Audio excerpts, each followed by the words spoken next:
Ancora una vita spezzata in montagna, la terza in pochi giorni sulle Dolomiti, vittima un alpinista di 36 anni, Riccardo De Anna, originario di Montebelluna, caduto per circa 80 metri mentre stava affrontando la via dei Pacifici sulla torre meridionale delle Torri di Neva, al confine tra Bellunese e Trentino.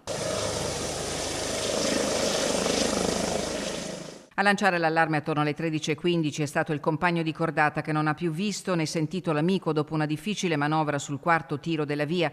L'uomo rimasto appeso in sosta alla parete è stato recuperato con un verricello dall'elicottero Falco 1 del Su 118 di Pieve di Cadore, mentre le operazioni sono state coordinate insieme alla centrale di Trentino Emergenza.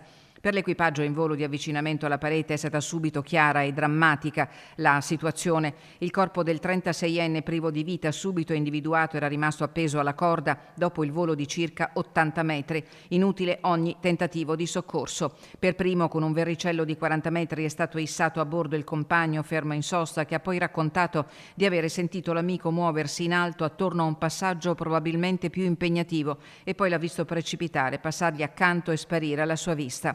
Lo scalatore è stato lasciato al rifugio Boz assieme all'infermiera dell'equipe sanitaria. Successivamente Falco 1 è salito nuovamente in parete per il recupero della salma, trasportata alla caserma dei Vigili del Fuoco di Mezzano e affidata ai carabinieri per i rilievi del caso.